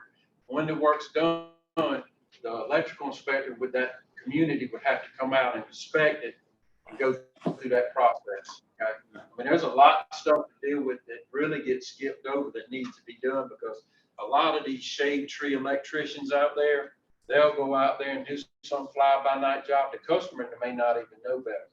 The panel might need to be upgraded to add that circuit, you know, for that added load to it, or they may just go in there and rig it in. So it's always best to get a certified electrician, somebody who's licensed, a reputable company, to come out and do those kinds of things. I know we got some country guys in there, right? Yep. Anybody's got a parent out there that's got the house out in the country and added a shed or a workshop or something like that? Yeah. Did you call the power company and let them know you're doing it? Nope. Sure didn't. I don't know how many complaints I've had where a guy's put a shop on the back, and here's the major one. They added that air compressor. Yeah. As soon as that air compressor fired up, the lights in the house went dim. Well, who do they call? Yeah. Well, there you go. That's a great example right there of the problems that you'll run into. Yeah. That, or if they've got a neighbor on the same transformer, the neighbor's gonna call about it. My lights keep dipping, they keep blinking. Yes, sir. So as he said before, they may not be people to talk to, like dispatch or whatever. Right. And you have to do it all yourself. Right. How do you know how many houses are connected to a transformer? It's gonna, well, there's one of two ways. At Duke, of course, everything was computerized. What we did, we had computers in the truck, just before like a little mobile office. We had a mapping system that was really up to date. It would update a couple times during the week if something's added in. You could actually go and you look at these poles, look at the poles out there, the little short poles we got on the field, and they're numbered, okay? Normally, the pole with a transformer on it has a specific number on it. You pull that number up on your map, it's gonna bring up that pole or that pad mount transformer, and it's gonna have services coming off of it. And you just count them, okay? This house, this house, this house, got 4 houses on it, 5 houses. Or you just visually look, when you go out there, you see overhead lines. All right, this transformer serving these 3 houses here and these 2 houses behind me. It's kind of a visual thing. That And answer your then it question? also, like if it's digital, does it also list how much power all the houses suck up? No, because you don't know what the customer has unless you go to each house and say, a lot of times you can look and say, oh, they got a gas meter right here. You know, so they may be using a gas, you know, heat pump, gas range, gas water heater, those kinds of things. You really don't know what kind of load each customer has. You kind of just they kind of guess at it, really. You're saying, okay, this house is using, you know, 5 kW, okay? This house is 10 kW. And when I say kW, that's kilowatts per 1,000 watts. They're using 5,000 watts, 10,000 watts. You really don't know unless you can take your digital amp meter and go take amp readings on each service if you like, but still that's not going to be accurate because if they're not home, they don't have anything on, it's going to give you a little reading until they come home and start flipping switches, and then you know it's just going to raise everything. Yeah. Okay? Yeah. Yeah, just give you guys a heads up here. I mean, you know, it's a game of try to get it as best as possible. Like I said before, optimum would be if I've got a 15 kVA transformer there, optimum would be all year long, it would run about 14,900 watts of output. I'm getting the best bang out of the buck. Okay. Obviously that's not going to happen. Okay. You might see that transformer go down to 20%. It's only producing 20% watts. All right. I'm not going to go back and change that transformer out season to season to season to season. I'm going to put there what I know I need at the peak up to 150%. I've got a 150% buffer there. But sometimes that transformer, I mean, look here what happens at the beach in the summertime. All these are rentals. People move out. That transformer might not be doing anything. Yeah. Go ahead, B. Okay. We got you guys clear on all this so far, what we've been talking about? Yes. Professor Shoemaker, Yes. are we going to do another quiz today? I see why not. I mean, it all looks good. All right, let's do, I want to do one more problem on the board here. I'm going to throw at you guys so you get your calculators ready. I'm going to throw this at you. All right, you guys figure this for me, okay? Got a 25 kVA transformer. It's overloaded to 150%. Has an impedance of 5.0%. What's the true kVA? So do that in order. Do that in What was the order. impedance? 5.0. Do it in order. 35,625. How much? 35,625. All right, let me break up my calculator. So I mean, it's got 25 speedy fingers. feet and fingers. I ain't got enough feet and fingers. All right, I think you said 5.0. so we got 25,000, right? That what we said? Yeah. It's overloaded 150%, which makes it what? 37.5 or 37,500, right? 30,500. Then we're gonna subtract how much? 5.0%, 5%. What's that give us? 35. And 37, 500 minus 5% equals 35,625. Did we all get that? We done. I want you to understand how to calculate it. I throwed in some different numbers than what's on the quiz. When you do it on the board, I can. are we trying to find what now? We got a 25 kVA, which makes it what in watts? 25,000. 25,000. We got a 25,000 watt transformer. It's overloaded to 150%. How do you figure that on your calculator? Are you gonna add it? You're gonna add 150%. It's gonna give you what? 37,500. Okay. Now the impedance is 5.0. So what are we gonna do with 5.0? We're gonna minus 5.0% on our calculators, and it's gonna give us what? 35,625 watts. That's for, wait a minute, it'll be, we asked for KVA on that, so it's gonna be 35.62 KVA, true KVA. What do you get? I'm not getting that 37,500. What you have to do is do the second thing. My computer is doing the same thing. After you add the 150%, so have to click clear, and then put 37,500, and then subtract the 5%. So we're 37,500, right? After overload. We're going to subtract. That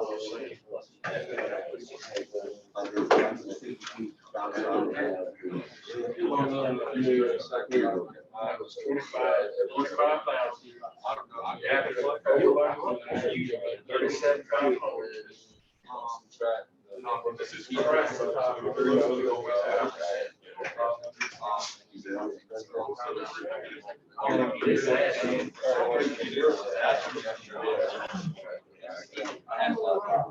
So true KVA is going to be 36.52. Anybody else got any problems with that?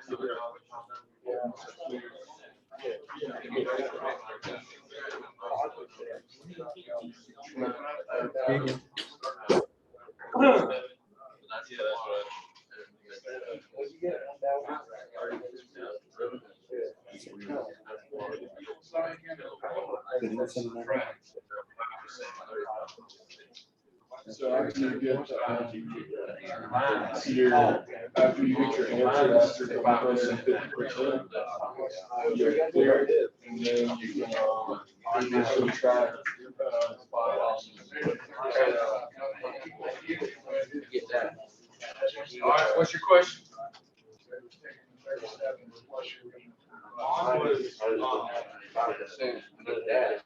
Subtract that.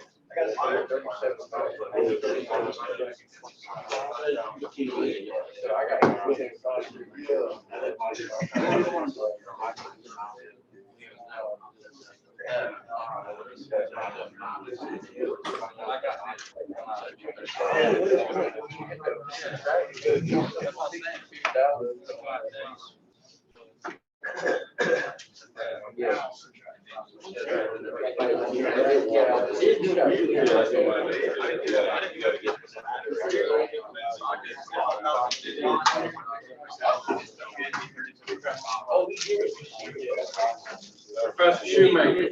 Yes, sir. Is this the method that you use to come to your conclusion on that? Do you add 150% or do you multiply? 100. We got one of the guys here that's multiplying 25,000 times 150%. They're getting the same thing, 35,000, 37,500. Right. They're getting the same. You guys got that? No, I do it. Here, I'll show you what I do. Share my screen. Well, you can multiply by 1.5 and get the same thing. The same thing. I was 52, but when I started multiplying like this. You see my share screen? Yeah. All right, so let's do a 50 kVA. I'll take a 50 kVA and I'll cut it in half. It's 25, then I'll add them together. 75, that's 150%. Let me do another one. 15 kVA, I'll cut it in half and I'll add them together. That's 150%. 25? You want 25? 25. Yeah. Cut it in half, 12.5. Added together, 37.5. That's 150%.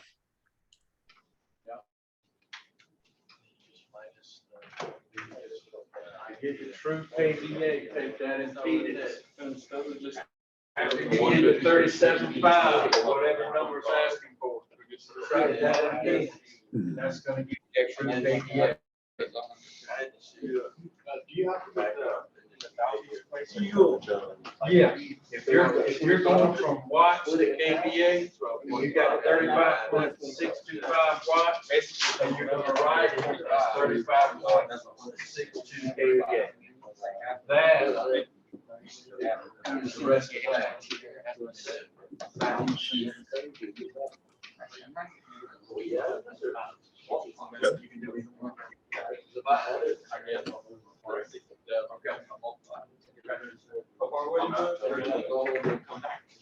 Professor, you got anything else? Looking at the quiz, no, did they?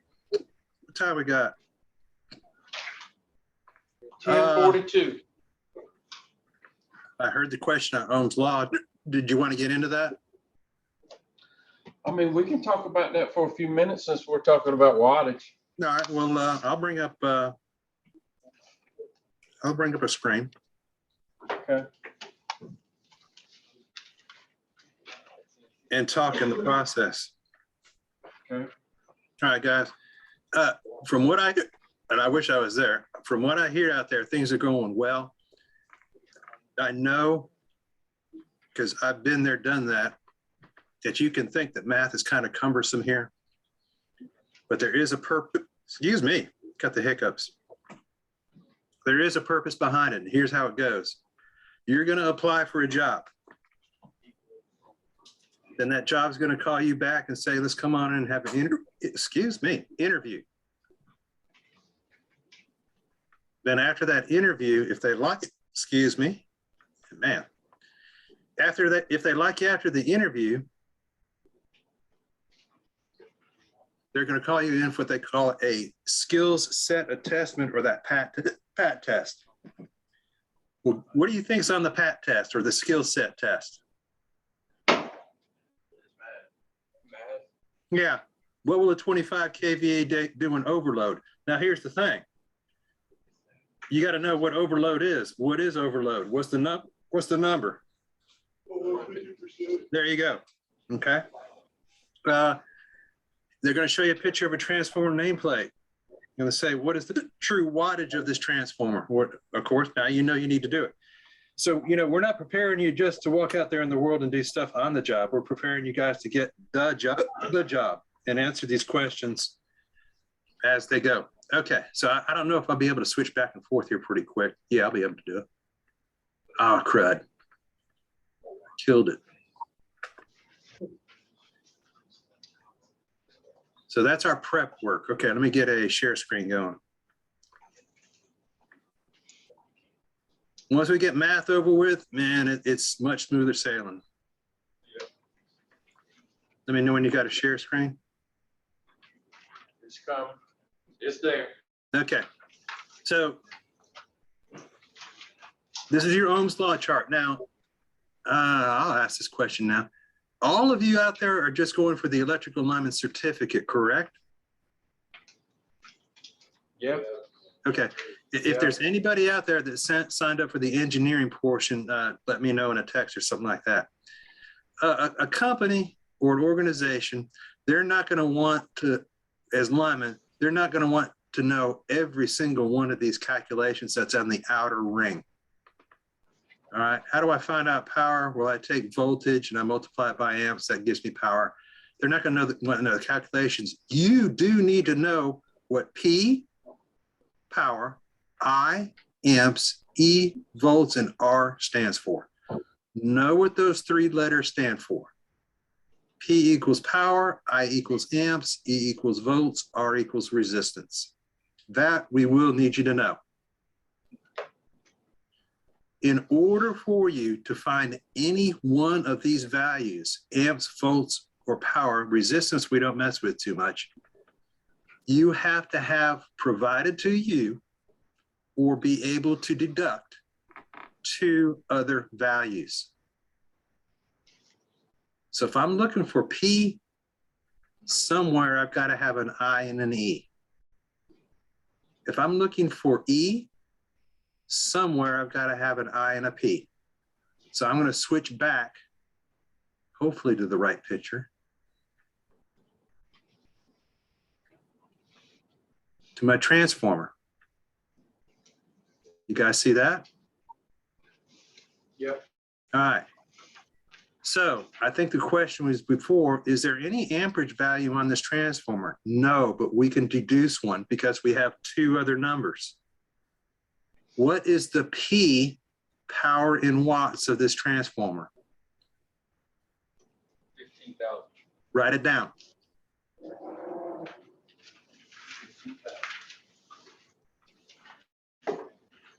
What is the total, and I'm circling it right here, what is the total voltage output secondary of this transformer?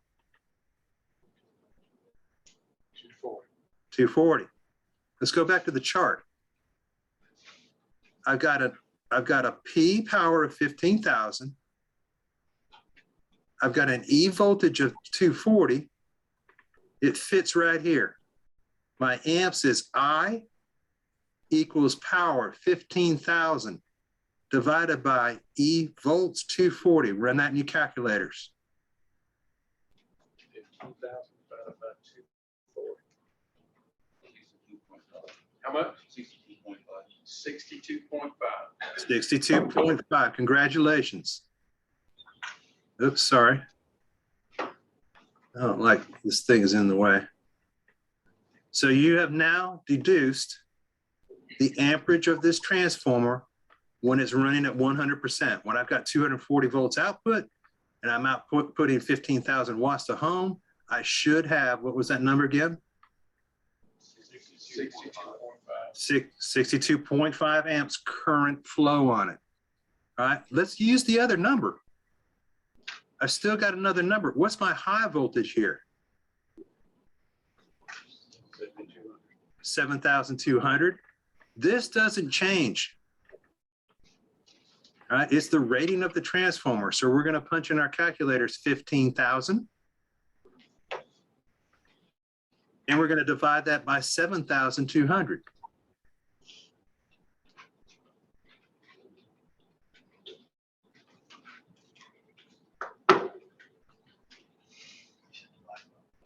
What you got? What's the answer?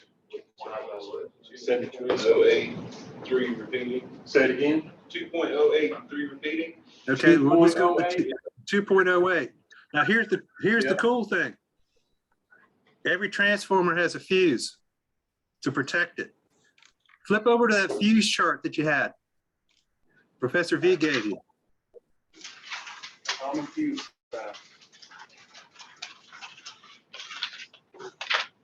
What's the fuse size closest to 2.08? Did I hear somebody say 3? 3. Yes. There you go. You gentlemen have just determined what fuse size goes in this transformer. Bam. Now, here's the huge question. See if you can figure this one out. What will the fuse do in overload? If the transformer will do 150%, what will the fuse do in overload? Give me the number.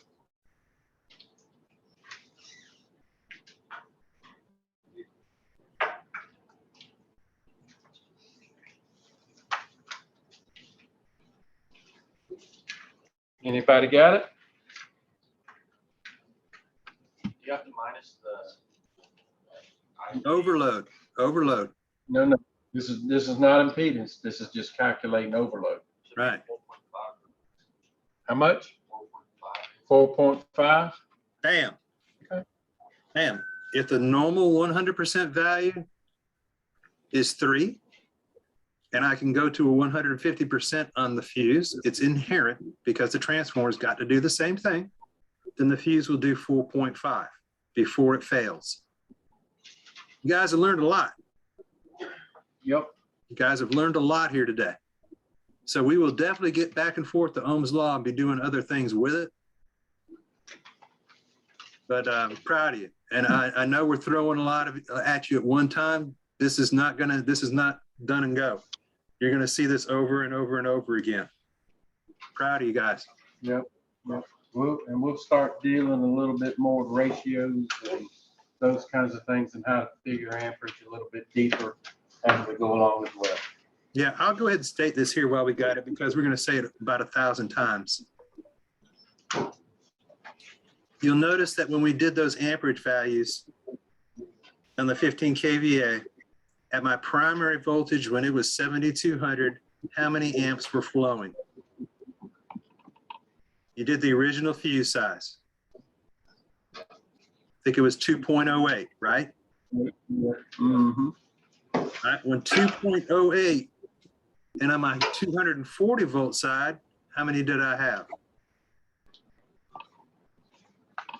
62.5? Yeah. Right, 62.5. Write this down in your notes. It's a rule.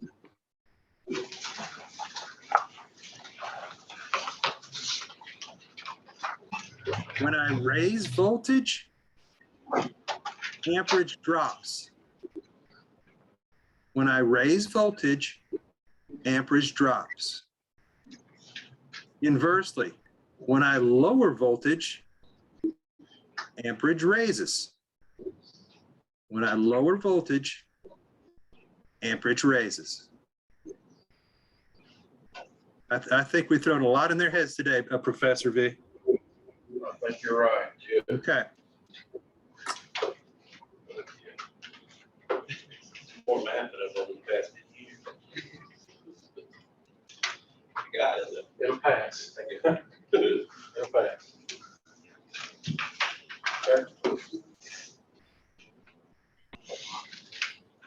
Okay, so I think we're getting really close to wrap up here. Just a little on me. My doctor's appointment is at 8:40 tomorrow morning. I have been walking a good bit these past couple of days with a brace on, so I feel good. I'll be begging to get back in school on Tuesday now, I guess, because we're not having school Monday, are we? Nope.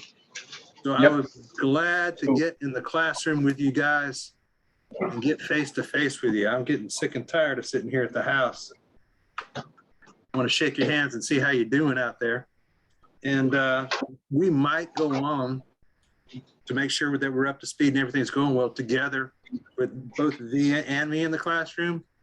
Then when things are looking good, then we'll split out and get in our individual classrooms. But so far, gentlemen, thank you. It's obvious right now, and we can tell right off the bat when people don't do quizzes that first night and don't converse with us and don't text with us, it could be a hairy bad day. Communicate, communicate, communicate. And if anything comes up, you know where we are. You guys got any questions about anything that we've done today? If you want to come up after we're done, approach me at the podium. If we need to go to my office and talk about it, that's cool too. I'm up for that. Professor Shoemaker, you got anything else? I'll be on Remind and on Zoom this afternoon. If you need to meet me for anything out there, go ahead. And you know I'm posting the live feed. So you go to that YouTube page, go ahead and subscribe. I don't have the bell to ding yet because I don't have enough subscribers. But go ahead and subscribe. It'll give you a notification that something's on live. And You guys, there's a lot of watchers out there, people from companies, people from the college, watch you guys climbing out there. It is cool. Send me pictures. I like to post pictures on Instagram and Twitter. Any further questions? Comments? All right, guys, we're looking at 10:56.